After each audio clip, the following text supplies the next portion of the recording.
Hello, my beautiful royal sisters. This is Sarah Liba, and we are back in the Shabbos Queen Project.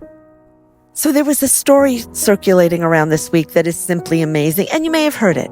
But it's such an important story because there's a huge take-home. And here it is. It was shared by Rabbi Y.Y. Jacobson, and he received it from his brother, Simon Jacobson. Now, there was this man who was a guitar player, plays rock and roll, and wrote to Rabbi Jacobson. And he said, I play rock and roll guitar. I was doing a gig in Poughkeepsie on Thursday night, July 12th, when I heard about the war with Israel invading Iran. And though I didn't know if there was a single Jew in my audience, I felt compelled to say, a war just started. I think it would be important for each of us to pray for peace and take on a good deed, an act of kindness. And that was it. However, on Shabbos, this same guitar player had a dream.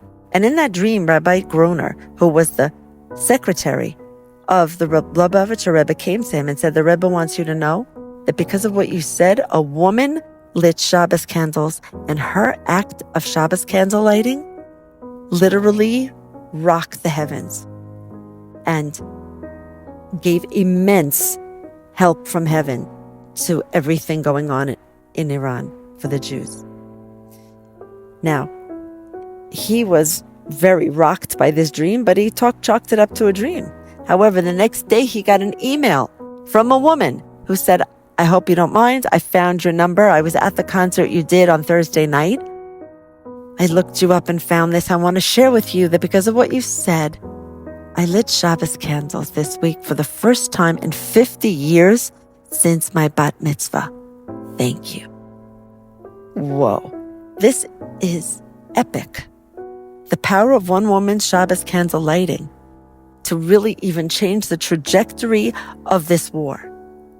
And I thought, if we take it as a nice story, it stays as a nice story. If we take it as a life lesson, what do we see?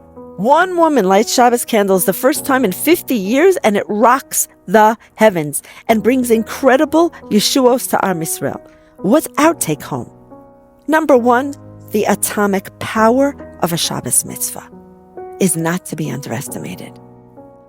Number two, every Jew is so integral to this world that your one mitzvah, especially with Shabbos, can literally change the world. Drink that in. Number three, Hashem cares for each of us, and He is watching and waiting for us to embrace another mitzvah.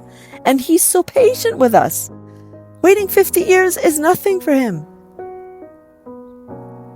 Number four, our inviting in another Jew to do a mitzvah, especially with Shabbos, is beyond description. The pleasure of our Father seeing someone bringing his lost child home, the reward, incomparable, and the ripple effect goes on, and all that reward is yours. Practically speaking, we can add something to our own Shabbos observance, even one step at a time. We can deepen a commitment we already have, learn it, take it on more fully. We can invite others in. You know what? It doesn't take only a Chabad person to carry a little package of tea lights. And when you meet another Jewish woman, invite her in to eternity. Every day is a day toward Shabbos. What are you doing for Shabbos today?